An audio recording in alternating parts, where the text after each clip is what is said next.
Thank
you.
संत देवते संत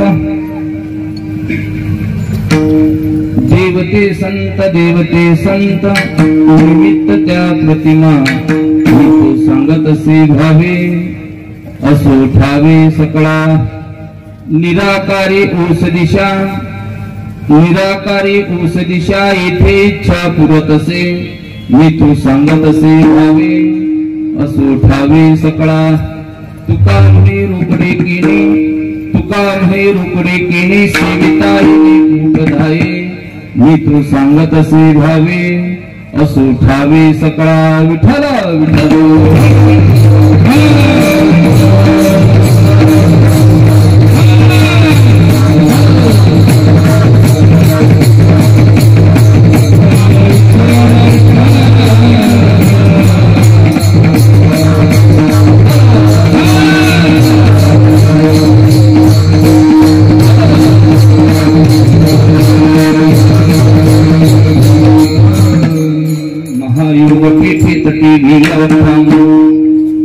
धरम पुंडरीकाय धातुनिंद्र समागत्य तिष्ठं तमहानंद कंदं परब्रह्मलिंगं भुजे पांडुरंगं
दुसरे चरण संताचिया त्यांच्या कृपादानी कथेचा विस्तारू बाबाजी सद्गुरु दास तुकानमामि सद्गुरुं शांतं सच्चिदानंद विग्रहं पूर्ण ब्रह्म प्राणंदं विषमानंद वल्लभं अलंकापुरी रम्य सिंहासनस्थं पदां भुज तेजस प्रदीक्षदेशं इंद्रादिदैवै सदा स्तूयमानं समाधिस्थमूर्तिं भजे ज्ञानदेवं ओम नमो ज्ञानेश्वरा करुणा करा दयाळा तुमचा अनुग्रह लाधलो पावन झालो चराचरी मी कला कुसरी काहीच नेने बोलतो वचन ती भाविका एका जनार्दनी तुमचा दास त्याची आस पुरवावे तुमचा अनुग्रह लाधलो पावन झालो चराचरी नमो सद्गुरु तुकया ज्ञानदीपा नमो सद्गुरु सच्चिदानंद रूपा नमो सद्गुरु भक्त कल्याण मूर्ती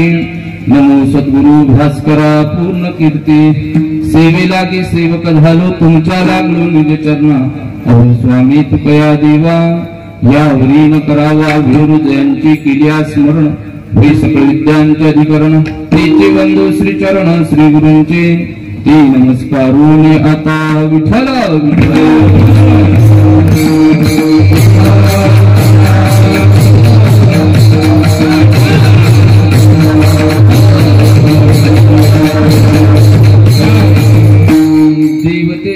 देवते संत निमित्त त्या प्रतिमा मी तो सांगत असे भावे असो ठावे सकळा प्रस्तुत कीर्तन रूपी सेवेकरता निवडलेला अभंग देहनिवासी श्रीमंत श्री जगद्गुरु तुकोबराय यांचा 4 चरणाचा अभंग असून या अभंगाच्या द्वारा जगद्गुरु तुकोबराय देव संताविषयीचा अभेद प्रतिपादित करताय विठ्ठल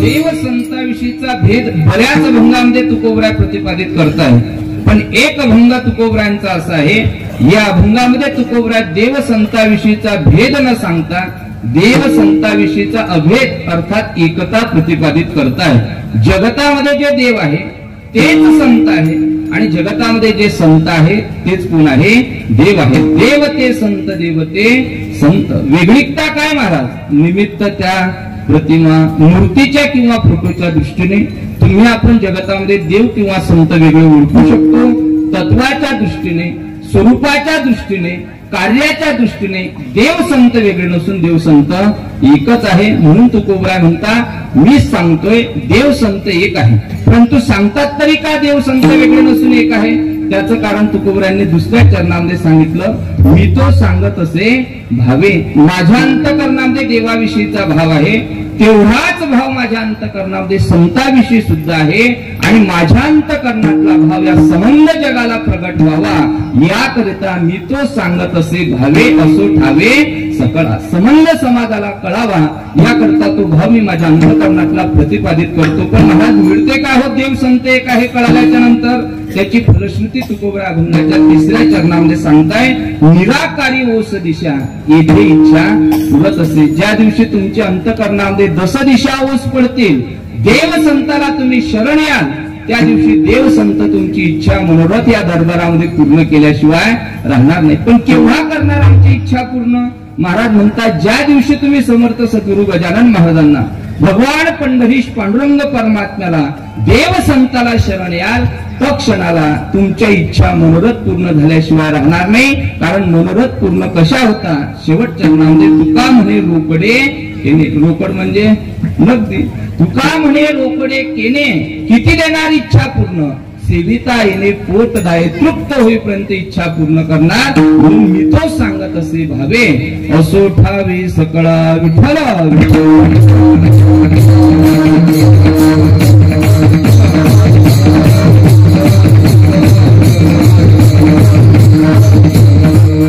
अभंगाचा शब्दार्थ सरळ अभंगामध्ये प्रतिपादित केला आहे कीर्तन सेवेला सुरुवात करण्यापूर्वी वक्त्याचा आद्य कर्तव्य म्हणून अल्पसा परिहार द्यायचा तो म्हणजे असा अकारण कारण करुणावरुणालय जगदाधार रुक्मिणी प्राण संजीवन भगवान श्री पंढरीश पांडुरंग परमात्म्याच्या असीम अपार कृपेने विश्वमावली श्री संत ज्ञानेश्वर महाराज जगद्गुरु तुकोबराय आदिशक्ती मुक्ती समर्थ सद्गुरु गजानन महाराज आदी करून सकल संत महंतांच्या असीम अपार कृपेने पदस्पर्शाने पावन पुनीत असणारी आपली ही भूमी या भूमीमध्ये गत वर्षापासून संपन्न होत असणारा अखंड हरिनाम सप्ताह या वर्षीचा आपलं सप्ताहाचं हे 2रं वर्ष आनंदाची गोष्ट आहे 2ऱ्या वर्षातील 2ऱ्या दिवसाची कीर्तन रूपी सेवा मोदक कामराकडे या ठिकाणी सप्ताह संयोजक समिती आयोजक मंडळीच्या द्वारा या ठिकाणी संपन्न होत आहे ज्यांच्या मुखारविंदातून आपण रामकथा श्रवण करत आहात असे परम आदरणीय परम पूज्य असणारे स्वामीजी आदरणीय स्वामीजींच्या मुखारविंदातून आपण 2 दिवसापासून रामचरित मानस मर्यादा रामचंद्र प्रभूंची दिव्य असणारी रामकथा या ठिकाणी श्रवण करत आहात आजच्या 2ऱ्या दिवसाच्या कीर्तन रूपी सेवेकरता दोन्ही मृदंगाचार्य महाराज या ठिकाणी उपस्थित आहे आमचे आदरणीय श्री भक्तिप्राण सोपान महाराज या ठिकाणी मृदंग सेवेकरता उपस्थित आहे दुसराही आणि 2ऱ्या दिवसाची विशेषता सांगायची म्हणजे सांगू का आणि सप्ताहाचं 2रं वर्ष कीर्तनाचाही 2रा दिवस आणि या दुसऱ्याच दिवसातलं दुसरं कीर्तन हेच वाजू लागले. विठ्ठल विठ्ठल.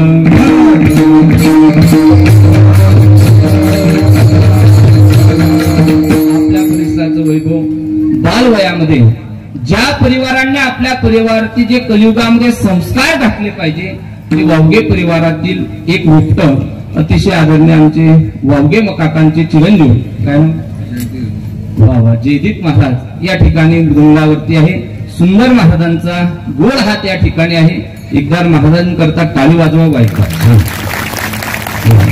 सुंदर महाराजांनी या ठिकाणी मृदंग वाजवला. दोन्ही मृदंगाचार्य गायना करता 7 दिवस ज्यांची सुंदर अशी साथ आहे असे आमचे परम मित्र आदरणीय श्री भक्तिप्राय उमेशजी महाराज पुरी महाराजही 7 दिवसाकरता उपस्थित आहे.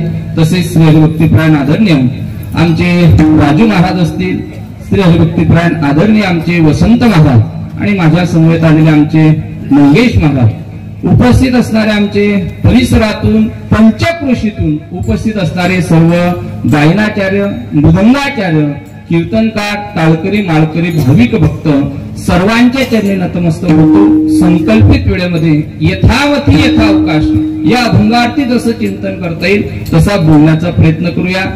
द्विपंचक्रोशी, एका पंचक्रोशीतून नाही, द्विपंचक्रोशीच्या द्वारा आयोजित असणारा हा अखंड हरिनाम सप्ताह भव्य समर्थ सद्गुरु गजानन महाराजांचा दरबार आहे. दरबार भव्य आहे, समर्थांचा आहे आणि समर्थाच्या दरबारामध्ये जसा ऐश्वर्य संपन्न सप्ताह व्हायला पाहिजे तेवढंच ऐश्वर्य या सप्ताहामध्ये पाहण्याकरता मिळते. संतांचा दरबार ऐश्वर्यवान आहे. टाळे ऐश्वर्यात वाजवा.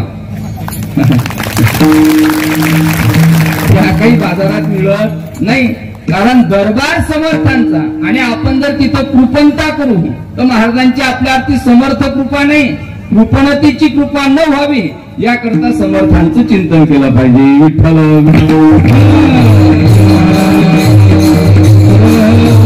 सप्ताहाला साजेसे व्यासपीठावरती आदरणीय स्वामीजी या ठिकाणी आहे. मृदंगाचार्य त्याच तोडीचे आहे, गायनाचार्यही त्याच तोडीचे आहे, सुंदर मंडप डेकोरेशन सुद्धा त्याच तोडीचे आहे आणि सुंदर साऊंड सिस्टीम आमचे अजूभाऊ ते सुद्धा या ठिकाणी आहे. दोन्ही आमचे चोपदार महाराज मंडळी, विनयकरी महाराज आहे.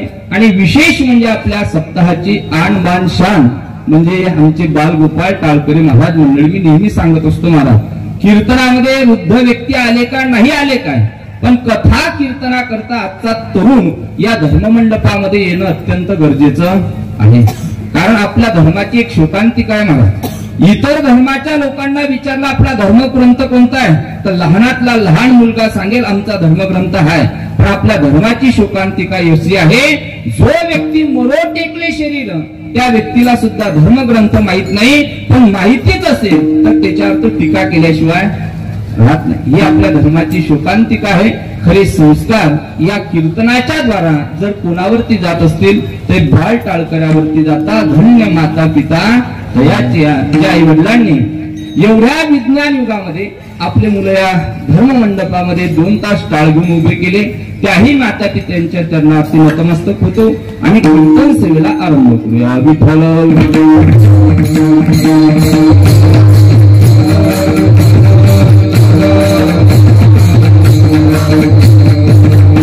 सेवेकरता निवडलेला अभंग जगद्गुरु तुकोबरायांचा आहे. आणि अभंगामध्ये तुकोबरा देव संताविषयीचा अभेद प्रतिपादित करताय. आजचा हा अभंग सेवेकरता निवडल्याचे 2 कारण सांगतो. एक तर दुसरा दिवस आहे आणि दुसऱ्या दिवसामध्ये देव आणि संत हे वेगळे नसून एकच आहे हे पटवून देण्याचं पहिलं कारण. आणि ज्या मूर्ती स्थापनेनिमित्त भव्य असणारा सप्ताह आहे, या सप्ताहामध्ये 2 देवतेच्या मूर्ती स्थापना होणार आहे. एक तर भगवंताची आहे आणि दुसरी संताची आहे. मर्यादा रामचंद्र प्रभू भगवंताचा अवतार आहे आणि समर्थ सद्गुरु गजानन महाराज संताचा अवतार आणि भगवान परमात्म्याचा. दोन्ही देव संत वेगळे नसून देव संत एक कसे आहे या स्वरूपाचं चिंतन करणारा तुकोबरायाचा अभंग आजच्या सेवेकरता निवडलेला आहे. विठ्ठल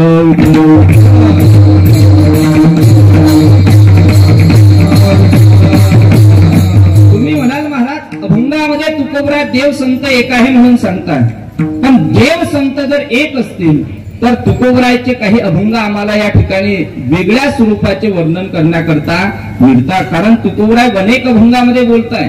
माझ्या जीवनामध्ये मी एकट्या भगवान पंढरीश परमात्म्याला सोडून दुसऱ्या देवाचं नामचिंतन सुद्धा करणार नाही. एक गाऊ आम्ही किंवा एक धवीला चित्ती आम्ही रुक्माईचा किंवा काल्याच्या अभंगामध्ये ऐकतो ना, तुकोबरा म्हणता कंठी धरीला एकाच देवाचं नामचिंतन. महाराज दुसऱ्या देवाचं नामचिंतन केलं तर काय होईल? महाराज म्हणतात जी जिवा देवाचं संताचं नामचिंतन करते ना, त्या जिभेचे 1000 तुकडे झाले तरी चालेल, पण मी दुसऱ्या देवाचं मात्र नामचिंतन करणार नाही. शतखंडे माझी होईल रचना आणि जरी या वचना पालटील, मी या वचनाला पालटणार नाही. पण त्या एकनिष्ठेचे तुकोबराय आजच्या अभंगामध्ये देवाचं चिंतन आहे आणि संताचं सुद्धा चिंतन करत असताना दिसतात. त्याचं कारण तुकोबराय म्हणता माझ्या दृष्टीने देव संत वेगळे नसून देव संत कसे आहे एकच आहे. मग कोणत्या कोणत्या दृष्टीने देव संत एक आहे?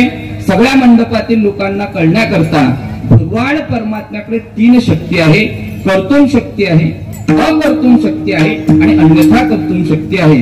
ज्या 3 शक्ती देवाकडे आहे त्याच 3च्या शक्ती संत महात्म्यांकडे सुद्धा आहे. कशा आहेत त्या स्वरूपाचं चिंतन करायचं आणि अभंगामध्ये प्रवेश करायचा. विठ्ठल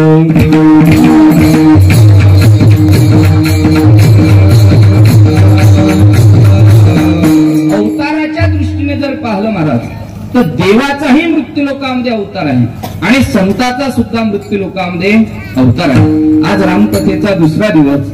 रामप्रभूचा आजच्या कथेमध्ये काय झाला? अवतार झाला. जन्मोत्सव आपण साजरा केला. मग रामप्रभूचा जन्म आहे का अवतार आहे?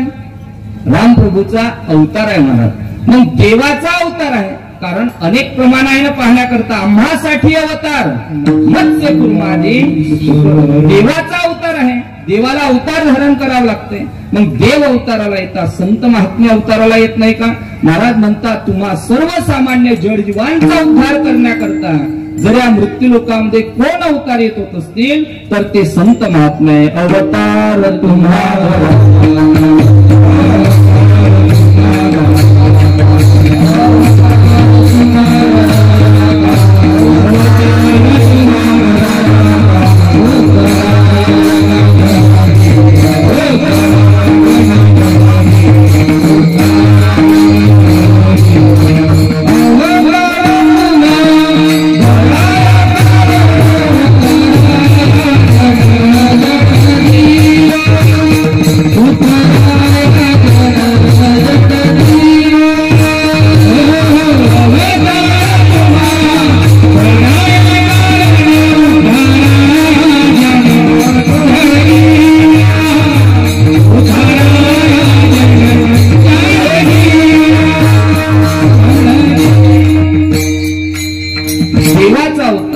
संताचा अवतार नाही का? पहिलं प्रमाण देवा करता तर आताचं प्रमाण संता करता. अवतार तुम्हा धराया कारणे उद्धाराया जन जड जीवा. जड जीवांचा उद्धार करण्याकरता जे या मृत्यू लोकांमध्ये येतात त्यांना संतही म्हणतात आणि मृत्यू लोकांमध्ये जड जीवांचा उद्धार करण्याकरता येतात त्यांना महाराज देव सुद्धा म्हटला जाते. अवतारही देवाचा, अवतारही संताचा.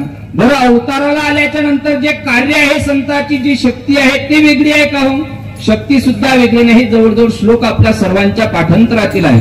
आपला धर्मग्रंथ असणारा भगवद्गीता, या भगवद्गीतेचं जेव्हा आपण पारायण करतो तेव्हा आरंभाला एक श्लोक म्हणत असतो, भगवान परमात्म्याची कृपा जर एखाद्या पांगळ्या व्यक्तीवरती झाली तर पांगळा व्यक्ती सुद्धा चालायला लागतो. भगवान परमात्म्याची कृपा एखाद्या मुक्या व्यक्तीवरती झाली तर एखादा मुका व्यक्ती बोलायला सुद्धा लागतो. कोणाच्या कृपेने? हो, देवाच्या कृपेने. श्लोक आहे, मुकम करोती वाचा संगम लंघयते गिरी. देवाच्या कृपेने मुका बोलतो आणि पांगळा चालतो. मग महाराज देवाची कृपा झाली तर मुका बोलतो आणि पांगळा चालतो. फक्त चालत धर्ममंडपापर्यंत कथा कीर्तन ऐकण्याकरता येत नाही. महाराज म्हणता पंगुम लंघयते गिरी. पर्वताचे पर्वत सुद्धा चालण्याचं सामर्थ्य त्याच्या अंतःकरणामध्ये प्राप्त होते. एवढी महाराज देवाची कृपा आहे.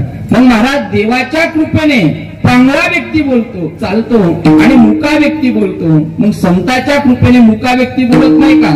महाराज म्हणतात देवाच्या कृपेने मुका व्यक्तीच बोलेल पण संताची जर कृपा झाली तर मुका पशु सुद्धा बोलल्याशिवाय रेडामुखी वेद बोलविला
वेदेच्या मुखातून महाराज संतांनी वेद बोलवले. देवाची कृपा झाली तर मुका माणूस बोलेल, पण संताची कृपा झाली तर मुका पशु सुद्धा बोलायला लागतो. एवढं सामर्थ्य महाराज संताच आहे. आपण बघितला असेल ना रेडा? रेडा बघितला का? पंचक्रोशीतले लोक रेडा काय म्हणतात त्याला आपल्या भागात? बोलत जा काय म्हणतात त्याला आपल्या भागात? बरं, लोकांना जे नाव ठेवलं ना महाराज, फार विचारपूर्वक ठेवलं बाबा, फार विचारपूर्वक ठेवलं. कारण त्याला संत महात्मे रेडा म्हणता. निळोबराय एका अभंगामध्ये त्याला म्हैसीपुत्र म्हणता. म्हैसीपुत्रामुखी बोलवणी श्रुती. काही ठिकाणी म्हैसीपुत्र म्हणता, काही ठिकाणी रेडा म्हणता, पण आपल्या भागात त्याला का म्हणता? का म्हणता बरं? आपल्याकडे रेडा हिला कुणाला म्हणता? जाऊ द्या, नसेल तर एक प्रश्न विचारतो. जसा जन्माला आला तसा मेला, त्याचं नाव मी म्हटलं बरं, तुमचं उत्तर तुम्ही दिलं. कधी महाराज एवढा मोठा भव्य गजानन महाराजांचा दरबार असू द्या, येणाऱ्या प्रत्येक दिंडी करता अन्नदान असू द्या, कधी वर्गणी देणार नाही. पहिल्या पंक्तीत जेवायला आल्याशिवाय राहणार नाही. अशा व्यक्तीने महाराज आपल्या सप्ताहामध्ये कधी कथेत यायचं नाही, कधी कीर्तनात यायचं नाही. एवढा भव्य स्वरूपाच्या सप्ताहाचं कधी चिंतनही करायचं नाही. असा व्यक्ती आपला घर सोडून कधीच या मंडपात येत नाही. त्याला काय म्हणायचं? कोणी म्हणत अजूनही लक्ष देऊ नाही का? जसा जन्माला आला तसा कोण? कारण महाराज ज्याच्या जीवनात बदल होते, आमचे गुरुजी म्हणायचे, ज्या व्यक्तीच्या जीवनात बदल होतो त्याला काय म्हणता? माणूस म्हणता. आणि ज्याच्या जीवनात अजिबात बदल नाही त्याला काय म्हटलं जाते? आता महाराज मृदंग वाजवता. सुरुवातीच्या काळामध्ये महाराज ढोल पोपडे यायचे, पण नंतर एकदा का रियाज केली का त्याच्यामध्ये पखवाजामध्ये प्रारंगत झालं का महाराज मृदंग अलंकार नंतर आणि पुढच्या पदव्या आपल्याला त्या ठिकाणी प्राप्त झाल्याशिवाय राहत नाही. बदल माणसाच्या जीवनात त्याला काय म्हणता? माणूस. पण ज्याच्या जीवनात बदल नाही त्याला तीच उपमा संत महात्मे देतात. म्हणून त्याला आपल्या भागामध्ये एका मिनिटामध्ये एक उदाहरण सांगतो, अभंगामध्ये प्रवेश करतो. माणसाचा जन्म झाल्यानंतर बदल होतो, पण पशुमध्ये हा एक पशु असा आहे ज्याच्या जीवनात अजिबात बदल होत नाही. एका व्यक्तीकडे 2 म्हशी होत्या. एका म्हशीने म्हैस वगार दिली आणि दुसऱ्या म्हशीने वेगा दिला. महाराज त्याला विचारण्याकरता गेले का हो दोन्ही म्हशी व्याल्या, एका म्हशीने काय दिलं? तो म्हणे महाराज एका म्हशीने वगार दिली. दुसऱ्या म्हशीने काय दिलं? तो म्हणे दुसऱ्या म्हशीने हिला दिला. मी 3 वर्षानंतर त्या व्यक्तीच्या घरी दूध प्यायला गेलो. विचारलं, बाबा 3 वर्षापूर्वी ज्या म्हशी व्याल्या होत्या त्याच्यातली वगार कुठे आहे? म्हणे महाराज ती आता वगार राहिली नाही, तिचं रूपांतर कशात झालं? म्हशीत झालं. मग म्हटलं 3 वर्षापूर्वी दुसरी म्हैस व्याली होती, तिने हेला दिला होता, त्याचं रूपांतर कशात झालं? म्हणे महाराज 3 वर्षानं नाही, तुम्ही गेल्यावर जरी आले तरी त्याला ज्याच्या जीवनात बदल नाही एवढा निर्बुद्ध रेडा पण संतांच्या संगतीमध्ये गेला, परिणाम रेड्यामुखी वेद बोलविला, गर्व तुझ्याचा हरविला.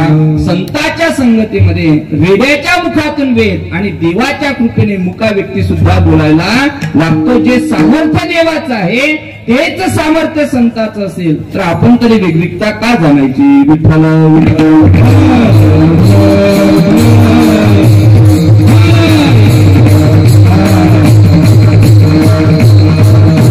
देव संतांमध्ये कोणत्याच गोष्टीने तुम्ही वेगळीकता जाणू शकत नाही. जे सामर्थ्य देवाकडे आहे तेच सामर्थ्य संतांकडे सुद्धा आहे. जगद्गुरु तुकोबरायांच्या जीवनातला एक दृष्टांत सांगायचा आणि अभंगामध्ये आपल्याला प्रवेश करायचा आहे. भगवान परमात्म्याचं कृष्ण चरित्र ऐकत असताना आपण एका गवळणीच्या द्वारा ऐकतो का एका गवळणीने भगवान कृष्ण परमात्म्याची बासरी ऐकली. परिणाम महाराज दूध काढण्याकरता गाईचं निघाली होती, पण गाईचं दूध काढण्याकरता गेली नाही, बैलाच्या गोठ्यामध्ये प्रवेश केला आणि बैलाच्या काशीतून सुद्धा त्या गवळणीने काय काढलं? दूध काढलं. देवाची कृपा, गवळणीच्या द्वारा बैलाच्या काशीतून सुद्धा काय निघलं? दूध निघलं. हे देवाची कृपा. मग संतांच्या कृपेने नंदी बैलाच्या काशीतून दूध निघत नाही का? महाराज म्हणतात तुकोबरायचं चरित्र ऐका, संतांच्या सामर्थ्याने सुद्धा जिवंत नंदीच्या नाही पाषाण रूपी नंदीच्या काशीतून दूध निघाल्याशिवाय राहणार नाही. जेव्हा जगद्गुरु तुकोबराय, आता तुकोबरायांचा वैकुंठ गमन सोहळा 15 दिवसावरती आलेला आहे महाराज. तुकोबराय जेव्हा स्वदेह वैकुंठा करता निघून जाता तेव्हा देहू गावाच्या जवळ असणारी तुकोबरायची कन्या दिलेली आहे, जिचं नाव आहे भागीरथी. त्या भागीरथीला कळालं माझे वडील वैकुंठा करता निघून गेले. भागीरथीला कळाता क्षणी भागीरथी धावा करायला लागली. भागीरथी धावा करते, माझे बाबा गेलेत तरी कुठं, कोणत्या गावा करता गेले आणि मला मात्र का सांगितलं नाही? भागीरथी करी धावा, बाबा गेले जुन्या गावा. वडिलांचा धावा करू लागले. तुकोबराय भागीरथीला भेट देण्याकरता वैकुंठाहून परत आले, पण दुपारची वेळ झाली होती. भागीरथी म्हणते बाबा वैकुंठाला गेले न सांगता, वैकुंठाहून आले, दुपारची वेळ, गावामध्ये काहीतरी तुम्हाला खाऊ घातल्याशिवाय मात्र जाऊ देणार नाही. तुकोबराय म्हणता भागीरथी स्वयंपाका करता भरपूर वेळ माझ्याकडे नाही, तेवढा वेळ मात्र मी तुझ्या घरामध्ये थांबू शकत नाही. मग भागीरथी म्हणते बाबा उन्हाळ्याचे दिवस आहे, एक काम करा, 2 मिनिटांमध्ये होणारा एक पदार्थ आहे, सध्या आपल्याकडे त्याला काय म्हटलं जाते? शेवया. नवीन युगामध्ये मॅगी. सांगितलं बाबा 2 मिनिटांमध्ये गरम पाणी करते, शेवया टाकते आणि 2 मिनिटात तुम्हाला खाण्याकरता इथे. तुकोबरायांनी सांगितलं ठीक आहे भागीरथी, मुलीची इच्छा होती, शेवया बनवल्या, पण शेवया खायच्या म्हटल्या म्हणजे फक्त खाऊन चालत नाही, त्याच्यावरती काही पदार्थ असावे लागतात. काय काय लागतात हो? कारण मी काही तुमच्या गावात अजून खायला नकोजी लांब आहे अजून. काय काय करतात त्याच्यावरती? पहिलं महाराज दूध वाढावं लागते. मग महाराज पहिलं भांड्यामध्ये पाहिलं, घरामध्ये एकाही भांड्यामध्ये दूध नाही, घरातलं दूध संपलेलं आहे. दुधाचं भांड भागीरथीने घेतलं, शेजारणी व्यक्तीकडे गेली, शेजाऱ्याच्या घरामध्ये दूध मिळत नाही, काही घरामध्ये दूध मिळते, तिथं जाऊन पाहतात तर सर्व लोक शेतात निघून गेलेले आहे. रिकामं दुधाचं भांड घरी घेऊन आले आणि ज्या वडिलाला पाहिल्याच्या नंतर भागीरथी प्रसन्न होती त्याच वडिलाकडे पाहिलं आणि भागीरथी काहीतरी चिंतेमध्ये दिसली. तुकोबराय विचारता भागीरथी मी तुझ्या करता वैकुंठाहून आलो आणि तू आनंद अंतकरणाने आनंदाचा स्वीकार करायचा, तर काहीतरी चिंतेमध्ये दिसते, काय चिंता आहे? भागीरथी म्हणते बाबा मी तुमच्या करता खाण्याकरता शेवया बनवल्या, पण त्याच्यावर वाढण्याकरता मात्र माझ्या घरात आणि गावात मात्र दूध मिळालं नाही. मग भागीरथीला तुकोबराय म्हणता भागीरथी चिंता का करते? शेवया तयार असतील आणि दूध जर नसेल तर काळजी करू नको, तुझ्या घराच्या समोर महादेवाचं मंदिर आहे आणि त्या महादेवाच्या नंदी समोर एक नंदी असतो, त्या नंदीच्या जवळच तुकोबरायांनी हातामध्ये भांड घेतलं. ऐका, कोणी जर देहू आळंदीला गेलं असेल तर आळंदीवरून भंडाऱ्या डोंगराला जात असताना मध्यंतरी एक गाव लागते, ज्या गावाचं नाव आहे एलवाडी. त्या कमानाही मोठीची मोठी, त्या गावामध्ये येलेश्वर नावाचे भगवान शिवजीची मूर्ती त्याही काळात होती आणि शिवपिंड आजही आपल्याला पाहण्याकरता मिळते. संताजी जगनाडे महाराजांचं गावही त्याच पंचकृषीमध्ये आहे, पाहण्याकरता आजही मिळते. तुकोबरायांनी दुधाचं भांड हातामध्ये घेतलं, भगवान शिवजीच्या मंदिरामध्ये गेले आणि भगवान शिवजीच्या मंदिरासमोर जाताना त्या नंदीला हात जोडले आणि नंदीची पूजा केली. काया वाचा मनाने शरण गेले. परिणाम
गेले आणि परिणाम येलेश्वराचे पूजले आणि दूध नंदीचे काढले. नंदीच्या काशेतून दूध काढलं जगद्गुरु तुकोबरांनी.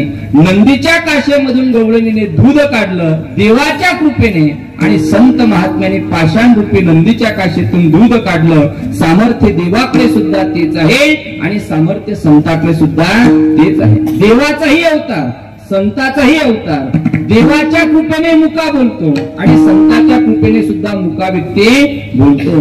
देवाच्या कृपेने नंदीच्या काशेतून दूध निघत असेल आणि संताच्या सामर्थ्याने सुद्धा नंदीच्या काशेतून दूध निघत असेल तर तुम्ही वेगळीकता जाणणार तरी देव संतांमध्ये कशी. महाराज म्हणतात देव संतांमध्ये वेगळीकता नसून देव संतांमध्ये एकता आहे. तुम्ही म्हणाल महाराज सर्व काही सांगून झालं पण सध्या 2024 आहे आणि 2024 मध्ये महत्व आहे कोणाला. तुकोबरा म्हणतात धनवंता लागे सर्व मान्यता आहे. पैशावाल्याला महत्व आहे महाराज, धनावाल्याला महत्व आहे. देव संताची साम्यता धनाच्या दृष्टीने सारखी आहे का सांगा. धनाच्या दृष्टीने महाराज म्हणतात धनाच्या दृष्टीने सुद्धा देव संताची साम्यता आहे. किती साम्यता आहे का. श्रीमद भागवतामध्ये देवाचं ऐश्वर्य वर्णन केलं जाते. कृष्ण परमात्म्याचं किती ऐश्वर्य आहे हो देवाकडे. कृष्ण परमात्म्याकडे किती ऐश्वर्य आहे. ज्याचं संबंध गाव सोन्याचं आहे महाराज. रचियेला गाव समुद्राचे. एका रात्रीमध्ये भगवान विश्वकर्म्याने सुवर्णाची द्वारकापुरी निर्माण केली. किती दिवसात. एका दिवसात. स्वप्नात नाही, एका दिवसात साक्षात. आणि आपल्याला घर बांधायचं म्हटलं तर पहिले इंजिनियरच कोणता निवडावा. 6 महिने त्याच्यातच विचार करावा. बरं इंजिनियर भेटला तर बांधकाम करणारे मिस्त्री भेटत नाही. म्हणजे त्या इंजिनियरच्या मागे कमी मिस्त्रीच्या मागच जास्त धावावं लागते. आपला महाराज पहिलं तर घरच बांधायची इच्छा आयुष्यात होत नाही. आमचे गुरुजी एक विनोदाने दृष्टांत सांगायचे. एक व्यक्ती म्हणे आयुष्य जरी आपलं खर्च घातलं तरी आपल्याकडून काही घर बांधणं होत नाही. पण सरकारची एक योजना त्याच्या लक्षात आली. ज्याला घर नाही त्याला घरकुल मिळेल. मग याला विचारल्यानंतर याने विचार केला आपल्याला काहीतरी आपल्या आधार कार्ड, राशन कार्ड काहीतरी झेरॉक्सी द्यावा लागतील. याने एवढ्या झेरॉक्सी दिल्या का झेरॉक्स वाल्याचं घर बांधणं झालं. पण याचा काय अजून त्याच्यात नंबर लागला. ज्याला समजलं त्याला धन्यवाद, नाही तर अजून 5 दिवस काला बाकी आहे. झेरॉक्स वाल्याचा नंबर लागला घरामध्ये पण अजून याचं काही महाराज घरकुलात नंबर लागला नाही. त्याच्यामुळे आपण रचलं गाव एका दिवसात कसं याचा विचार करायचा नाही. पण संत प्रमाण रचियेला गाव समुद्राचे काय वर्णन करतात तुकोबरा. काही चिंता करू ना नाही कवनेविषयी राज्य करी देव द्वारकेशी. देवाचं द्वारकेचं राज्य आणि आपल्या राजाचं राज्य आहे का? देव द्वारकेचे राजे होते म्हणून काही चिंता कवना नाही कवनेविषयी. कोणालाच चिंता नव्हती, कशाचीच चिंता नव्हती. आता आपल्या राज्यामध्ये कोणालाही चिंता आहे, कशाची चिंता आहे. त्याच्यामुळे त्यांना राज्य म्हणता येणार नाही. देवाचं राज्य रचियेला गाव समुद्राचे तटी, देवाची द्वारकापुरी संबंध सोन्याची. एवढं ऐश्वर्य देवाकडे होतं. महाराज देवाचं गाव सोन्याचं होतं. संताचं गाव आहे का एखादं सोन्याचं? महाराज म्हणता आपल्याकडे एक म्हण आहे महाराज, व्यक्तीच्या घराची परीक्षा केल्या जाते, पण ते कशाहून केल्या जाते? जुन्या लोकांची म्हण आहे, घराची परीक्षा कशाहून होते? अंगणाहून होते. अंगणाहून घराची परीक्षा. देवाचं घराव सोन्याचं आहे, देवाचे घर सोन्याचे आहे, पण देवाचं अंगण मात्र सोन्याचं नाही. पण आमच्या संतांच्या घरातले ऐश्वर्य जर पाहायचं असेल, घरातला विचार सोडून द्या, पण संतांच्या दारचे झाड सुद्धा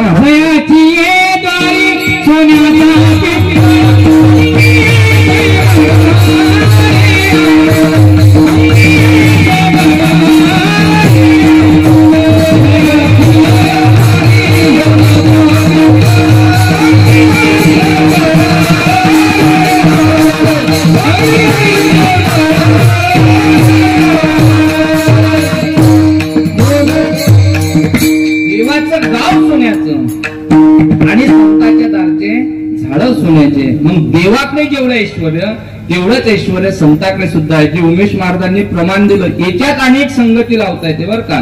जयाची द्वारी सोन्याचा दुंपळ, अंगी ऐसे बळ रेडा बोले आणि कळील ते काय नोहे महाराज. संतांच्या सामर्थ्याने कळील ते काय नोहे महाराज. मरण पावलेला व्यक्ती सुद्धा जिवंत करू शकता. कोणाचं सामर्थ्य? संतांचं सामर्थ्य. करील ते काय नोहे महाराज. आणि देवाच्या नामचिंतनाचं सामर्थ्य आहे का? काय नोहे केले एका चिंतिता विठ्ठले. जे सामर्थ्य देवाकडे आहे तेच सामर्थ्य संतांकडे सुद्धा असेल. तर तुकोबरा म्हणतात देव संतांमध्ये आपण भेद तरी कसा जाणावा, म्हणून आजच्या अभंगामध्ये तुकोबरा आहे देव संतांविषयीचा अभेद प्रतिपादित करता अभंगाचं प्रथम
सामर्थ्य संतांकडे. म्हणून देव ते संत देवते संत देव संत वेगळे नसून देव संत एकच आहे.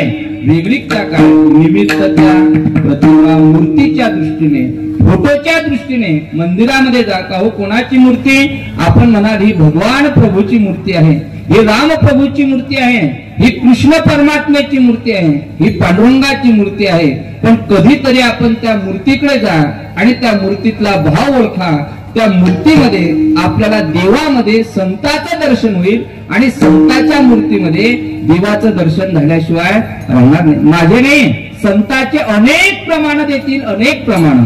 वारकरी संप्रदायाचा पाया ज्या विश्वमाऊली ज्ञानोबरांनी रचला, ते ज्ञानोबरा देवाचा अवतार आहे का संतांचा अवतार आहे? तो ज्ञानोबरा अवतार कोणाचा आहे? महाविष्णूचा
वर्णन करताय. महाविष्णूचा अवतार सखा माझा ज्ञानेश्वर, त्याच भंगाचं पहिलं चरण आहे. सदाशिवाचा अवतार स्वामी निवृत्तीदातार, निवृत्तीनाथ ज्ञानोबरा, सोपान काका, आदिशक्ती मुक्ताई अवतार दिसायला संताचे आहे, पण संत जनाबाई म्हणता मी त्यांना संत नाही तर देवाचं स्वरूप मानते. सदाशिवाचा अवतार स्वामी निवृत्तीदाता, महाविष्णूचा अवतार सखा माझा ज्ञानेश्वर. नसेल हे प्रमाण पाठ तर सगळ्यांच्या पाठांतरातील एक प्रमाण. ज्यावेळेला ज्ञानोबरांची आरती आपण म्हणतो तेव्हा ज्ञानोबरांना काय म्हणतो? अवतार पांडुरंग नाव ठेविले.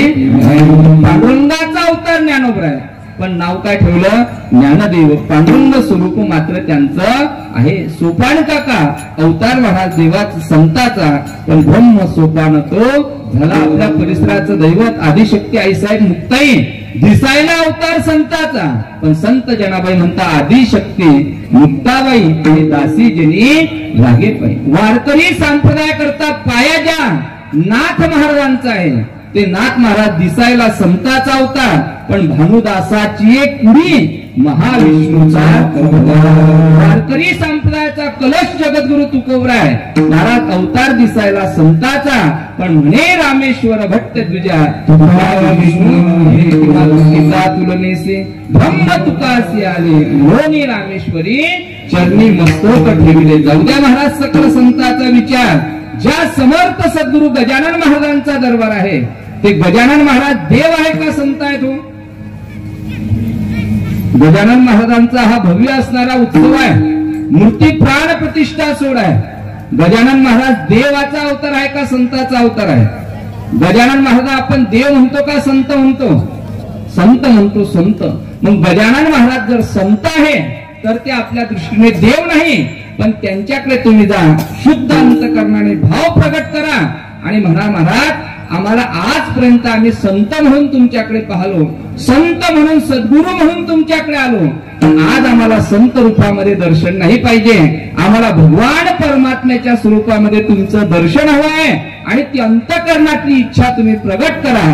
समर्थ सद्गुरु गजानन महाराज करविले भक्ता लागी विठ्ठल दर्शन. महाराज गजानन महाराज संत आहे, पण भक्ताची मनोकामना इच्छा पूर्ण करण्याकरता भगवान पंढरीश पांडुरंग परमात्म्याचं सुद्धा काय करता? रूप धारण करू शकता. म्हणजे समर्थ सद्गुरु गजानन महाराज संत आहे, पण देवाचं स्वरूप सुद्धा आहे.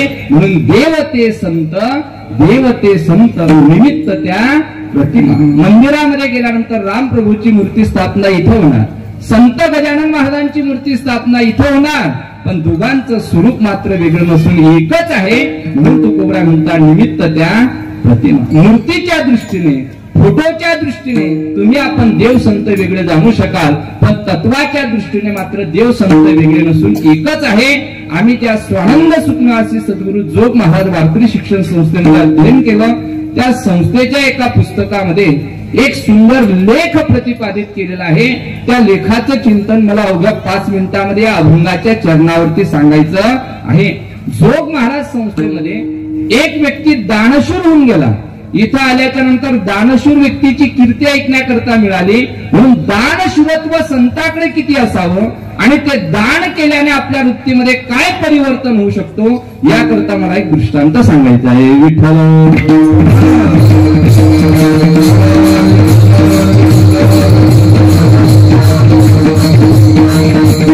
दान देण्याकरता आमच्या वावगे काकांनी सांगितलं, एखाद्या दिवशी दिंडी येणार, पंगत कोणाची माहिती नाही, पण एखादा व्यक्ती रोडने येतो आणि सांगतो महाराज येणाऱ्या दिंडी करता अन्नदान आम्हाला करायचं. हे कृपा महाराज संताची आहे.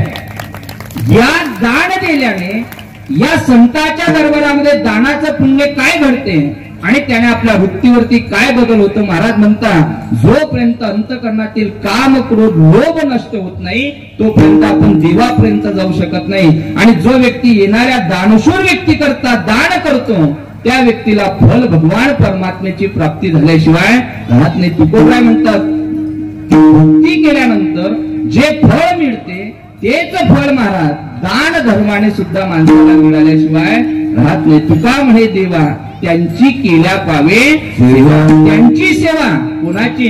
जे भाविक आहे, जे भक्त आहे, जे देव भक्ताची उपासना करता त्यांची उपासना केल्यामुळे फल काय मिळतंय का? मी नेहमी एक दृष्टांत सांगत असतो. एक भगवान परमात्म्याचा भक्त होता. महिन्याच्या वारीला पंढरीला जायचं, न चुकता आषाढी कार्तिकीचा नेम आपल्या जीवनामध्ये. मे महिना होता, उन्हाळ्याचे दिवस होते, पंढरपूरच्या वारीला जायचंय. पण पंढरपूरच्या वारीला कदाचित जर काही अडचण पेरणी पाण्याची आली तर आपण पंढरीच्या वारीला जाऊ शकणार नाही. म्हणून त्यांनी एक काम केलं, आपल्या गावातील आपला सोबती दर महिन्याच्या वारीला पंढरपूरला जात होता, न चुकता एकादशीला. आपल्याही परिसरातील काही लोक न चुकता आई साहेबाच्या वारीला जाता, न चुकता शेगावला नगरीला जाता. पण ज्याला काम धंदा सोडून कुठंच जाता येत नाही ते म्हणतात समर्थ सद्गुरू गजानन महाराजांचं अधिष्ठान जर आपल्या परिसरामध्ये इथं असेल तर तिथपर्यंत आपल्याला घरादाराचा त्याग सुद्धा करायची गरज नाही. महिन्याच्या 15 दिवसाच्या एकादशीच्या वारी करता आपण येतोय. ज्याच्या जीवनामध्ये नेम नसेल त्यांनी इथून सप्ताहाच्या निमित्ताने तरी आपल्या जीवनामध्ये नेम तयार करा. महाराज आयुष्यामध्ये नाही वेळ मिळाला, नाही कथा कीर्तन श्रवण आमच्याकडून झालं तरी दर महिन्याच्या एकादशीला नव्हे एका महिन्याच्या एकादशीचा नियम पकडायचा आणि संताची वारी आपल्या जीवनामध्ये करायची. काय होईल महाराज त्यांच्या वारीच्या नियमाने? महाराज म्हणता, वारी हे पुनरपी जननम पुनरपी मरणम पुनरपी जननी जठरेशेनम. हा संसार ज्याला संपवावा असं वाटत असेल त्याने आपल्या जीवनामध्ये वारीचा नियम केला पाहिजे. वारी कशा करता? वारी वारी जन्म मरणाते. ज्याचा जन्म मरणाची वारी संपवावी असं वाटत असेल, तुमच्या आमच्या पाठीमागे लागलेला 84 लक्ष योनी संसार संपवावा असं वाटत असेल त्याने दर महिन्याचा आपल्या जीवनामध्ये महाराजांच्या वारीचा नियम केला पाहिजे. विठ्ठल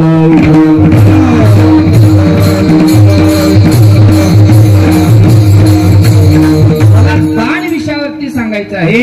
काही व्यक्ती येतात दान धर्म करता, अन्नदानाची सेवा करता. मला तर माहिती पडलं हे मंदिर बांधायची संकल्पनाच नव्हती.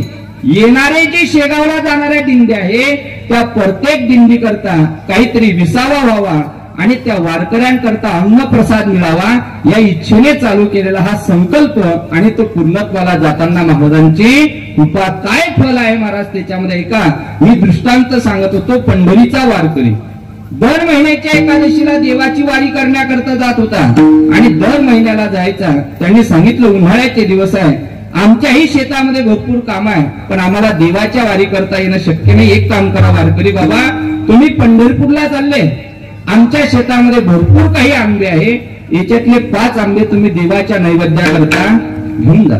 त्याने महाराज 5 आंबे आपल्या आंबे मधले चांगले घेतले, देवाच्या संताच्या पिशवीमध्ये टाकले. वारकरी दशमीच्या दिवशी पंढरपूरला पोहोचला. पण पंढरपूरला पोहोचल्यानंतर पंढरपूरचा विधी आहे पहिला चंद्रभागे स्नान विधी तो हरिकथा, चंद्रभागेमध्ये पहिलं स्नान करावं. वारकरी स्नान करण्याकरता चंद्रभागेमध्ये जसा गेला तसं पंढरपूर देवाकरता प्रसिद्ध आहे, तसं पंढरपूर चोरा करता सुद्धा प्रसिद्ध आहे. स्नान करण्याकरता वारकरी चंद्रभागेत गेला तोपर्यंत वारकऱ्याची पिशवी आणि कपड्यातले असणारे पैसे सर्वचे सर्व चोरीला गेले. उन्हाळ्याचा दिवस, वारकऱ्याने स्नान आटोपलं, वस्त्र परिधान केले आणि पंढरपूरची प्रदक्षिणा करण्याकरता निघाला. उन्हाळ्याचे दिवस, ऊन तापत होतं, चक्कर येऊन पडणार, रात्रीचा प्रवास झाला, पोटामध्ये अन्न नाही, काहीतरी खावं पण खाण्याकरता पैसा नाही. तेवढ्याच वारकऱ्याचा हात लागला आपल्या गळ्यामध्ये असणाऱ्या पिशवीला. पिशवीत काय होतं? आंबे. पण किती आंबे होते?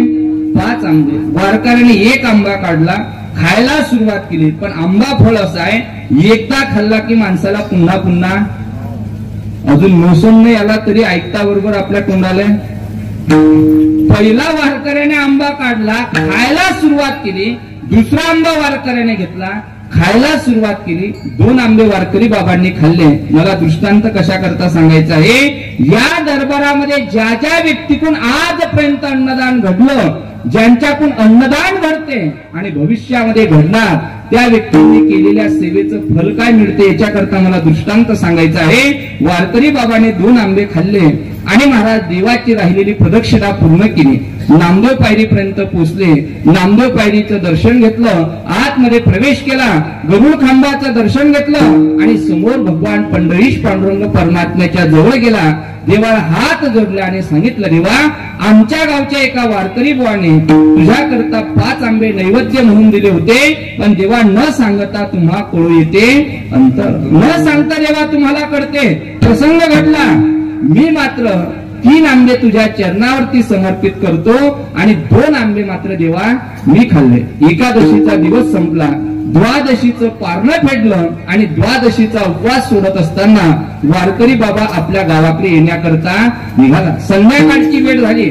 फाट्यावरती त्याच शेतकऱ्याची भेट झाली, ज्या शेतकऱ्याने वारकरी बाबाला 5 आंबे दिले होते. विचारलं, बाबा केव्हा आले? बस आताच येऊ लागलो बाबा. सांगितलं, एक काम करा, संध्याकाळची वेळ आहे, घरी गेल्यापेक्षा आपल्या घरी मुक्काम करू, उद्या सकाळी मी तुम्हाला तुमच्या घरापर्यंत सुखरूप पोहोचेल.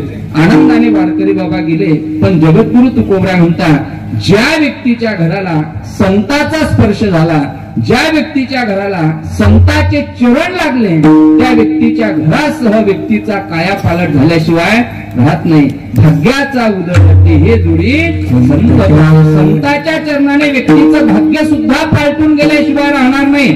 पण त्या वारकऱ्या संत आहे हे तरी त्या शेतकऱ्याला कुठं माहिती. शेतकऱ्याने वारकरी म्हणून सेवा केली.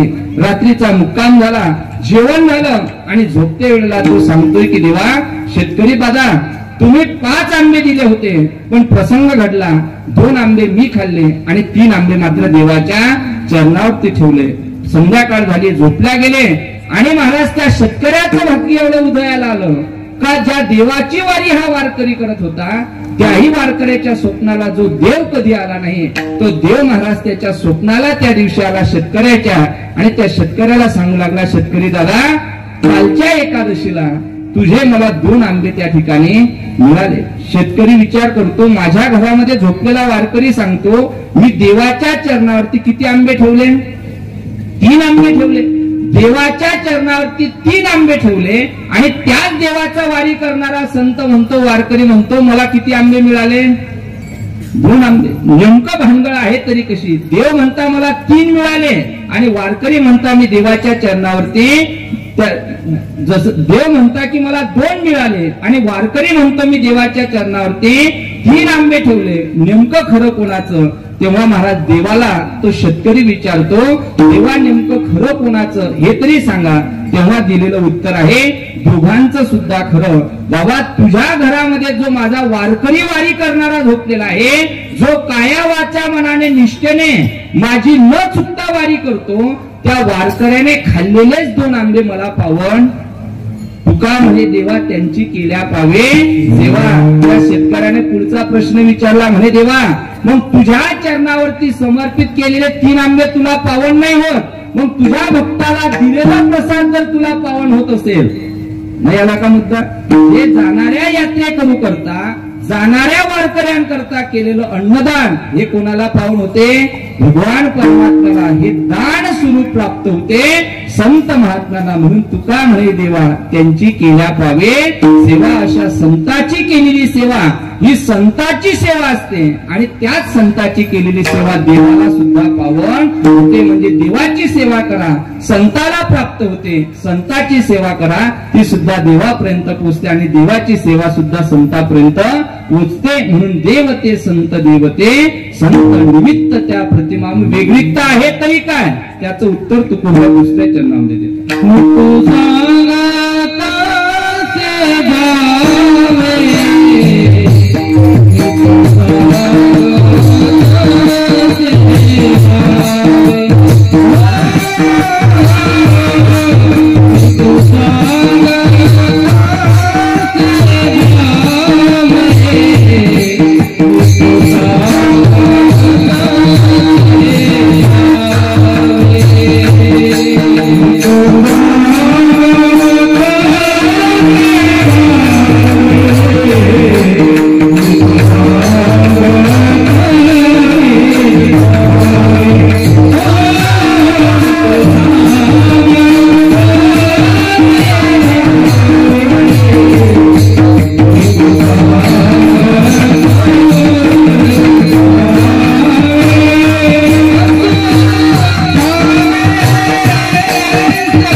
एक आहे तुम्ही सांगतात तरी का? त्याचं उत्तर महाराजांनी दुसऱ्या चरणामध्ये दिलं. मी तो सांगत असे भावे असो ठावे सकळा.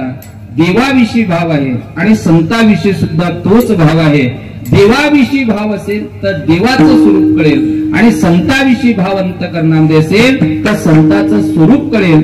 अंतःकरणामध्ये भावच नसेल तर महाराज म्हणतात देवही कळणार नाही आणि संत सुद्धा कळणार नाही. ज्ञानोबा हरिपाठामध्ये म्हणतात भाव बळे आकडे एरविना. महाराज म्हणतात भावाशिवाय देवही कळत नाही आणि भावाशिवाय संतही प्राप्त होत नाही. संताची प्राप्ती व्हावी असं वाटत असेल तर संताविषयी भाव अंतःकरणात निर्माण करा.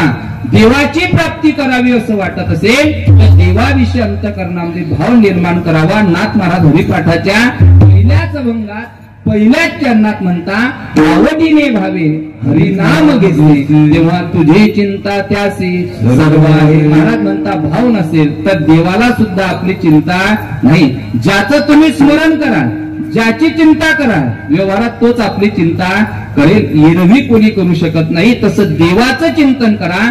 देव आपली चिंता दूर केल्याशिवाय राहणार नाही. संताच्या चरणावरती भाव ठेवा.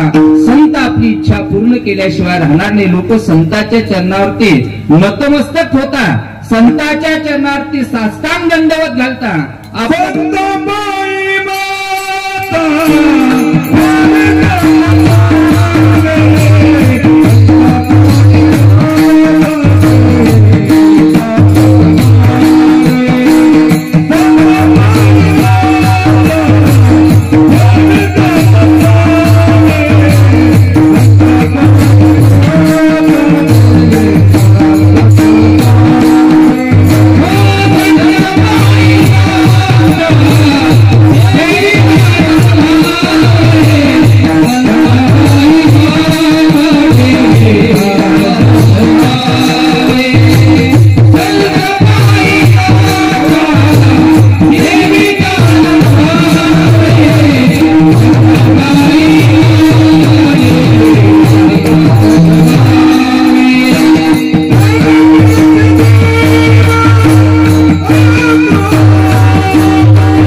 घडल्याशिवाय नाही. संताच्या चरणार्थी नतमस्तक व्हावं. पण कसं? संता पायी माथा ठेविता सद्भावे, शुद्ध भावाने त्याने संताच्या चरणार्थी नतमस्तक ठेवलं, त्याला संतासह देवाची प्राप्ती झाल्याशिवाय राहणार नाही. उलट सांगू का, आमचे गुरुजी सांगायचे, देवाविषयी जर प्राप्ती करायची असेल तर देवाचीच प्राप्ती होणार, पण संताची प्राप्ती करण्याकरता गेला तर देवासह संताची प्राप्ती घडल्याशिवाय राहणार नाही. तेने भेटे देव आपे आप. संताच्या चरणार्थी नतमस्तक व्हा आणि संतासह देवाची प्राप्ती करा, एवढा अधिकार संताचा असल्यामुळे मी तो सांगत असे भावे. माझ्या अंतःकरणामध्ये देवाविषयी सुद्धा तेवढाच भाव आहे जेवढा संताविषयी आहे, आणि जेवढा संताविषयी भाव आहे तेवढाच महाराज देवाविषयी सुद्धा भाव आहे.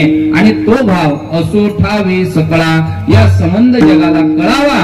देव संत वेगळे नसून देव संत एकच आहे. तो भाव मी सांगण्याचा प्रयत्न केला. महाराज देव संत वेगळे नसून देव संत एक आहे.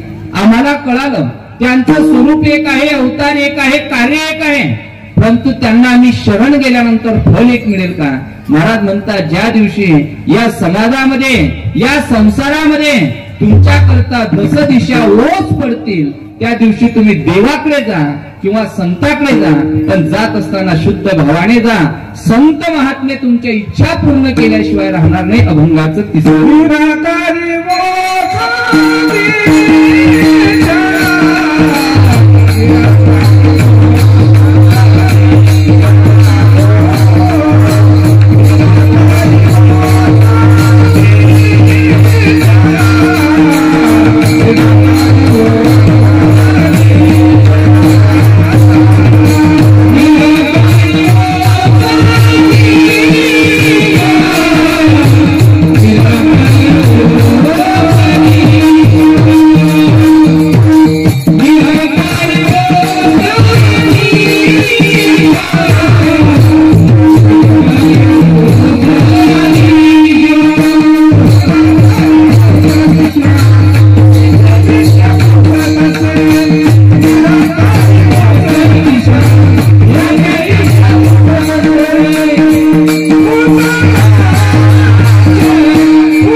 नंतर निराकारी ओस दिशा येथे इच्छा पुरत असते. ओस दिशा दस दिशा ओस पडल्या.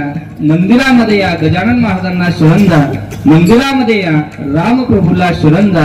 आपल्या इच्छा मनोरथ पूर्ण झाल्याशिवाय राहणार नाही. सांगू का महाराज, देव आणि संताला फक्त आपलंसं म्हणून घ्या.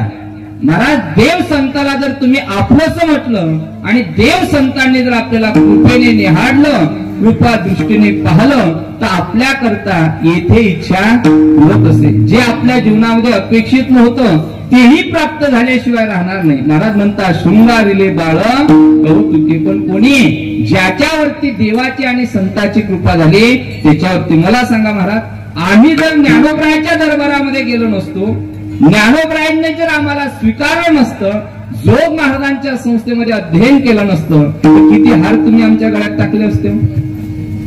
किती हार टाकले असते? हार हे विनायक सातो म्हणून नाही, जोग महाराजांची कृपा ज्ञानोबरायांनी स्वीकारलं म्हणून येथे इच्छा. जो सत्कार घडतो हा ज्ञानोबरायांचा आहे, देवाचा आहे. महाराज म्हणतात, देव सखा जरी जग अवघे कृपा करे.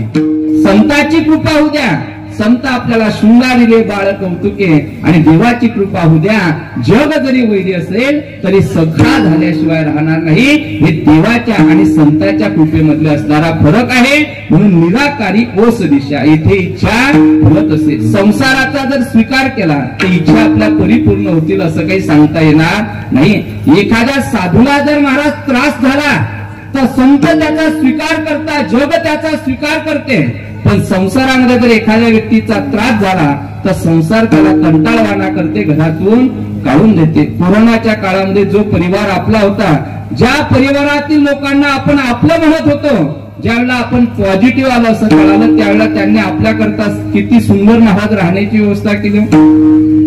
घरात नाही राहू दिलं, गावाच्या बाहेर, शेतात, जनावरांच्या गोठ्यामध्ये जे घर परिवार आपलं, पण त्यांनी आपला स्वीकार केला नाही. कारण संसार हा स्वीकारत नाही, पण परमार्थ महाराज स्वीकारल्याशिवाय राहत नाही. निराकारी ओस दिशा, येथे इच्छा होत असे. सांगू का एक दृष्टांत तुम्हाला? संसार प्राप्त व्हावा असं वाटत असेल तर संसारामध्ये वैराग्य लागते, आणि वैराग्याशिवाय संसारामध्ये आपला स्वीकार होऊ शकत नाही. पण संसारामध्ये महाराज म्हणतात आपल्याकडे वैराग्य नाही, संसारात वैताग पाहण्याकरता अनेक लोकांकडे मिळतो. लोक का हो निघाले पंढरीच्या वारी करता, हो बाबा 1 महिना आता घरी यायचं नाही, चतुर्मासाकरता पंढरपूरला राहायचं. मग चतुर्मासाला का बाबा राहता? पंढरपूरच्या वारी करता 1 महिना का चालले? हे रस्त्याने चालत असताना त्यांच्याशी चर्चा करता करता कळते का घरी पोरगा नीट बोलत नाही, वायरी पोटभर भाकर दोन गावाची पंढरपूरची राहण्याकरता चतुर्मास. हे आपलं वैराग्य समजायचं का वैताग समजायचं? ज्ञानोबराय म्हणता माणसाला मुक्तीची प्राप्ती होते संसारातही, असोनी संसारी जिव्हे वेगू करी. पण महाराज म्हणता वैराग्य वाचुनी ज्ञानाची धरण्याची नाही. वैराग्याशिवाय आपला तरणोपाय होऊ शकत नाही, आणि वैराग्य संसारात नाही. तो वैराग्य हे परमार्थात प्राप्त होते. संसारात वैराग्य दिसत असेल पण ते असण्याकरता असते वैताग. वैताग वेगळा आणि वैराग्य वेगळं. संसारात आपल्याला वैताग भेटतो का वैराग्य भेटतो? संसारात वैराग्य भेटते का वैताग मिळतो? वैताग वैताग वैतागलेले गिराईक बरेच भेटतील, पण वैराग्यवान एकही भेटणार नाही. आमचे महाराज एक विनोदाने दृष्टांत सांगायचे. एका घरामध्ये एक पती पत्नी राहत होते, पण पतीला थोडी सवय होती. कशाची? गावात सप्ताह बसला की कीर्तनाला जायचे. दररोज दिवस निघला की कुठंतरी जायचं, आणि संध्याकाळ झाली की लोकांनी शोधायचं अजून घरी कसे आले नाही, नेमकं कोणत्या रस्त्यात पडेल असतील, कोणत्या गठारीत पडेल असतील. त्याला सवय कशाची होती? संध्याकाळची लेझिम खेळायची. संध्याकाळ झाली म्हणजे दररोज महाराज पिऊन यायचा त्याचा छंद. बाई दुसऱ्याच्या शेतामध्ये जायची, मूळ मजुरी करायची, 100-200 रुपये कमवायचे, पण आपल्या पतीची काया वाच्या मनाने काय करायची? सेवा करायची. मला वैराग्य आणि वैताग याच्यातला शब्दाचा फरक सांगायचा आहे. सेवा पतीची करायची. एक दिवस बाईने सांगितलं दिवाळी सारखा सण आहे, प्रत्येकाच्या घरामध्ये खाण्याकरता गोडधोड पदार्थ केल्या जातील, आपलेही मुलं शेजाऱ्याच्या घरी जातील, आपल्याही घरी खाण्याकरता गोडधोड पदार्थ असले पाहिजे. एक काम करा, मजूर म्हणून मजूर मिळत नाही, 200-400 रुपये मजुरी मिळते. बाजाराचा दिवस उद्याचा आहे, हे 2000 रुपये घ्या, तुम्ही बाजाराकरता जा. बाईने 2000 दिले, पिशवी दिली आणि बाजार आणण्याकरता पाठवलं. पण याला सवय कशाची? हा खरोखर सांगा तुमचा अनुभव, याने बाजार आणला असेल का? हा बाजार नाही महाराज, रिकामी पिशवी सुद्धा याने घरी आणली नाही. आणि आता ऊन तपायला लागलं. दुपारचं ऊन एवढं तापतंय, चिरळ मारते. मग उन्हात काम करणारा माणूस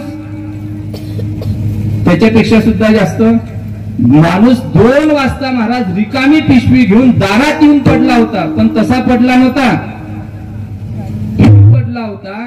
दुपारची सुट्टी झाली, बाई 2 वाजता शेतातून घरी आली. घरात पाय दारात पाय. बाईने पाहिलं मी याला बाजाराकरता 2000 रुपये दिले होते, पण याने बाजारही आणला नाही, रिकामी पिशवी सुद्धा घरात आणली नाही. बाई विसरली तुका म्हणे पतिव्रता तिची देवावरी सत्ता. स्वामी काज गुरु भक्ती पितृवचन सेवापती, हेची विष्णूची महापूजा. बाई सर्व प्रमाण विसरली.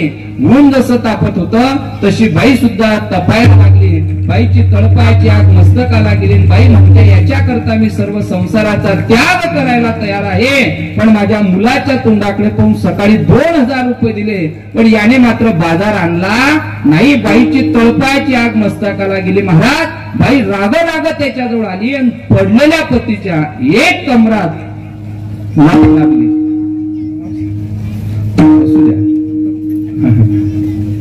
लात महाराज मारली. मग याने लात खालता बरोबर याने विचारायला पाहिजे होतं ना कोणी मारलं. बरे मला सांगा, माणूस गाळीहून ज्या वेळेला पडते महाराज, त्यावेळेला माणूस आपल्याला किती लागलं ते पाहते का गाडीला किती घासलं ते पाहते?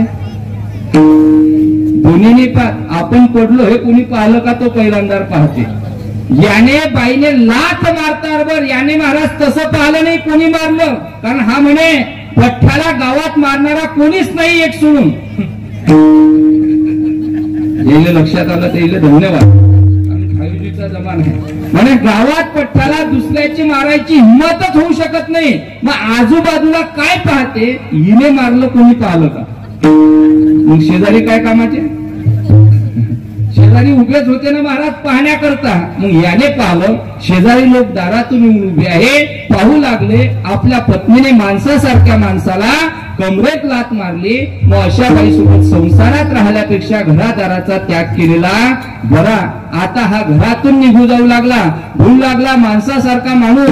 बाईने कमरात लात मारावी, अशा संसारात राहिल्यापेक्षा अशा घरादाराचा त्याग केलेला बरा. वरणा फाट्यावर जातो, काला होईपर्यंत अजिबात घरी येणार नाही. काला झाला का तिकडेच बुलढाण्याच्या घाटात जातो, एखादा आश्रम बांधतो, पण घरी मात्र कधी तोंड दाखवणार नाही. राग आला महाराज माणसाला. आता लोकांना वाटू लागले याला वैराग्य झालं, आता हा घरात परत कधी येणार नाही. शेजारी पाजारी लोक आले, बाईला सांगू लागले, ताई काही असू द्या, कसाही असू द्या, तुमचा पती आहे, एक ना एक दिवस सुधरेल, त्याला थांबवा तुम्ही. हा तिकडे जाईल, घरी डबल कधी येणार नाही. बाईला अनुभव होता. बाई म्हणे जनावर कितीही दिवस भर चरायला गेलं तरी संध्याकाळी ज्याचा त्याचा अनुभव वेगळा आहे. बाई म्हणे जाऊ द्या, या वैतागाने निघाला महाराज. दिसायला काय होतं वैराग्य, पण वैराग्य नव्हतं. संसारात काय असते वैतागलेलं गेलं. एक संध्याकाळपर्यंत इथं थांबलं म्हणे इथंही सप्ताह थांबून काय उपयोग, जाऊ म्हणे समोर कुठेतरी. बुलढाण्याच्या घाटामध्ये समोर लागला. रात्रीचे 10 वाजले आणि 10 वाजता चालता चालता याच्या पायाला ठोकर लागली. हा म्हणे बुलढाण्याच्या घाटामध्ये सर्व ट्रॅफिक बंद झाली, एवढ्या रस्त्यामध्ये कोण दगड बरं टाकला असेल. पण हा विचार करते दगडाची जर आपल्याला ठोकर लागली असती तर काहीतरी वेदना झाल्या असत्या, काहीतरी त्रास झाला असता. पण हा दगड चोपडाय म्हणे.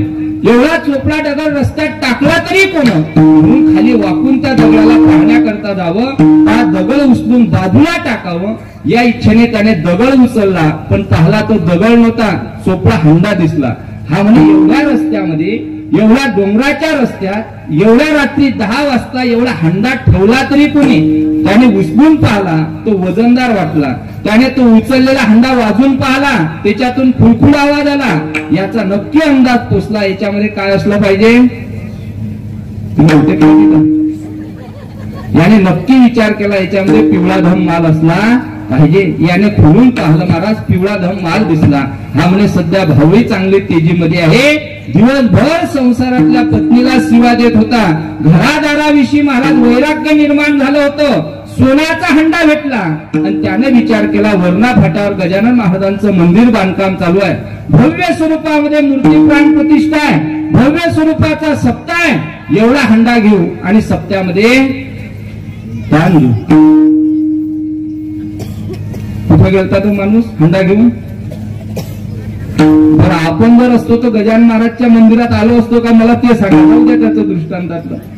संसार आणि वैराग्य, आसक्ती किती आपल्याला संसाराविषयी आहे. संसाराविषयी आसक्ती किती आहे. पावसाळ्याच्या दिवसामध्ये जर गुळ असेल ना महाराज, आणि त्याला तो खाण्याकरता मुंगळा येतो. आमचे गुरुदेव वैकुंठवासी विठ्ठल बाबा घुले म्हणायचे, तो गुळ खाण्याकरता आलेला मुंगळा तुम्ही बाजूला करा. तो एका मुंगळ्याचे 2 मुंगळे होता, 2 भाग होता, पण गुळाची आसक्ती सोडत नाही. तसा जीव या संसारामध्ये एवढा आसक्त आहे. आपल्या आपल्या संसाराचं वाटोळं जीवाचं झालं तरी चालेल, पण संसाराची आसक्ती मात्र सुटत नाही. वैराग्य झालं होतं, सकाळी निघाला होता वैराग्याने, पण जसा हंडा भेटला तसा परत त्याच घराची आसक्ती तयार झाली. परत घराकडे निघाला. रात्री 2 वाजता घरी गेला. 2 वाजता गेला. घराचा दरवाजा वाजवायला सुरुवात केली. उघडदार उघडदार. बाई म्हणे कोण आहे? म्हणे मीच आहे. उघड. बाई म्हणे का हो, तुम्ही तर येणार नव्हते, जीवाचं बरं वाईट करता गेले होते, घरी का आले? म्हणे मी घरी का आलो याचा विचार करू नको, मला घरात घ्यायचं असेल नको घेऊ, पण मी जे आणलं ते तरी घरात.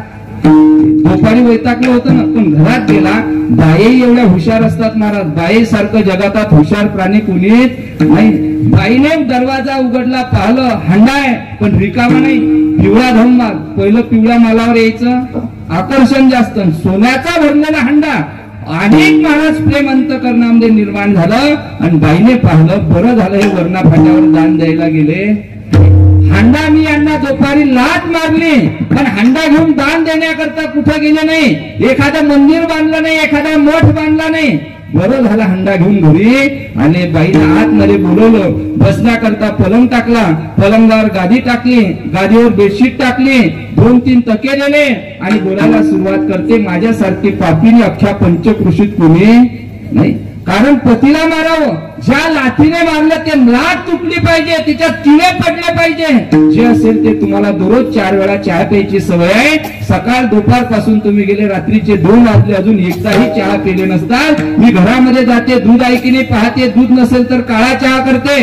तोपर्यंत तुम्हाला आज कशाची भाजी करायची ते सांगा, कशाची भाजी आवडते ते सांगा, पोळ्या करायच्या का भाकरी करायची, नेमकं तुम्हाला काय पाहिजे खाण्याकरता. जे बाई दिवसातून एकही टाइम चहा देत नव्हती, ते 5 वेळा चहाची आठवण करून देते. एकही वेळा नीट जेवण देत नव्हती, ते म्हणते तुम्हाला गरम गरम स्वयंपाक जेवणाकरता करते. का? याने काय आणलं होतं? हंडा आणला होता. हंडा आई तिचाच पती होता, तोही वैराग्याने नाही वैतागाने युक्त होता. हा म्हणे मी जर पिवळा सोन्याचा हंडा घरात आणला म्हणून मला बसण्याकरता बाज देत असेल, पिण्याकरता चहा देत असेल, खाण्याकरता ताजा ताजा स्वयंपाक करत असेल, माझं कौतुक करणं सोडून दे. हा हंडा मी आणला नाही, हा हंडा मिळाला याला कारण तुझ्या पायाचा प्रसाद आहे. मिळालं का लक्षात? हंडा मिळाला याला कारण तुझ्या पायाचा प्रसाद आहे. मला घरात बसण्याकरता बाज टाकल्यापेक्षा, गादी टाकल्यापेक्षा, बेडशीट गालीच्या टाकल्यापेक्षा घराच्या बाहेर चाल, मी अंगणात पडतो, तू तावो पुन्हा रागा नाहीये आणि पुन्हा माझ्या कमरात. आता किती लाथा मारल्या म्हणजे डबल हंडा याला भेटेल. महाराज म्हणता मनुष्य देह एकदाच मिळाला, त्याच्यामध्ये वैराग्य प्राप्त करायचं का वैताग प्राप्त करून संसाराची आसक्ती निर्माण करायची, हा ज्याचा त्याने विचार करा. पण विचार जेव्हा वैराग्याचा अंतःकरणामध्ये येईल त्यावेळेस संसाराची आसक्ती सोडून द्या. भगवान परमात्म्याच्या दरबारामध्ये या किंवा संतांच्या दरबारामध्ये या. निराकारी ओस दिशा येथे इच्छा होत असे. समर्थ सद्गुरु गजानन महाराजांचा दरबार आहे महाराज. अंतःकरणामध्ये तुम्ही जी इच्छा प्रगट करणार ती इच्छा समर्थ सद्गुरु गजानन महाराज पूर्ण केल्याशिवाय राहणार नाही. म्हणून येथे इच्छा पुरत असे पण निराकारी ओस दिशा. पण इच्छा केव्हा पूर्ण होणार महाराज? त्याचं उत्तर म्हणतात, तुका म्हणे रोकडे केले आणि सेविता येणे पोटधाये विठोबार कुमार.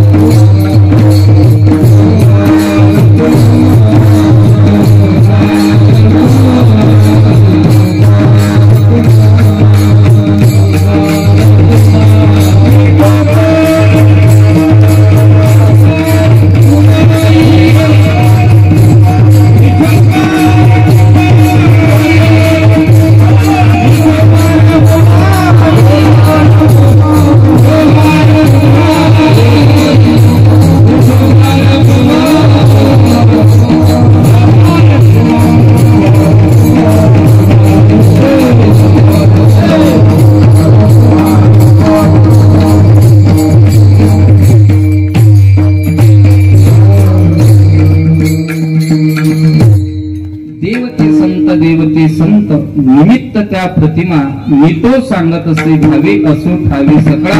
तुकोबरा म्हणता निराकारी ओस दिशा, इथे इच्छा पुरत असे पण केव्हा आमची इच्छा पूर्ण होणार? तुका म्हणे रोकडे, रोकड म्हणजे भक्ती. तुम्ही ज्या दिवशी देवाला शरण गेला त्या दिवशी इच्छा पूर्ण होणार. ज्या दिवशी वैराग्याने युक्त अंतकरण घेऊन गजानन महाराजांच्या दरबारामध्ये याल त्या दिवशी तुमची इच्छा पूर्ण झाल्याशिवाय राहणार नाही. मग महाराज इच्छा पूर्ण होणार, खरोखर होणार का? याला काही साक्ष, काही पुरावे? महाराज म्हणता एक नाही, अनेक आहे, अनेक. मुखी नाम हाती मोक्ष, वैसी साक्ष बहुतांची. एक दोन नाही, अनेक साक्ष तुम्हाला देता येणार. ज्या ज्या संतांनी संसाराचा त्याग केला, संसार जाळून बैसलो अंगणीने, फक्त अंतकरणातली वृत्ती महाराज संसाराविषयीची मुक्त केली आणि संतांनी भगवान परमात्म्याला आपल्या अंतकरणामध्ये ठाव दिला. त्या त्या भक्तांना इच्छा केव्हा पूर्ण होतात? तुकोबरा अभंगाचे शेवट सांग.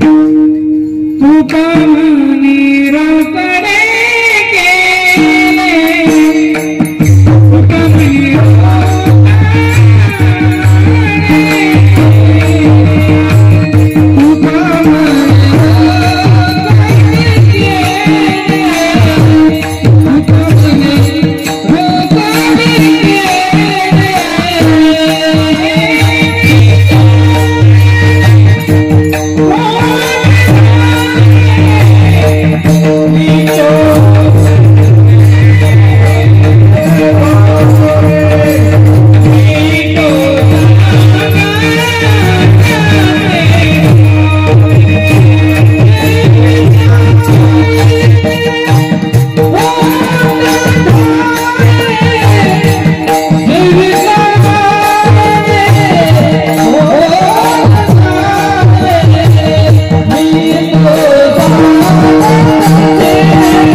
सद्गुरु गजानन महाराज रामप्रभूंच्या मूर्ती प्राण प्रतिष्ठा सोहळा संपन्नानिमित्त होत असणारी रामप्रभूंची कथा, अखंड हरिनाम सप्ताह आणि दुसऱ्या दिवसाची कीर्तनवृत्ती सेवा मजपामराकडे या ठिकाणी येऊन ठेपलेली आहे। गावाच्या बाहेर मंदिर आहे, पण असं वाटत नाही।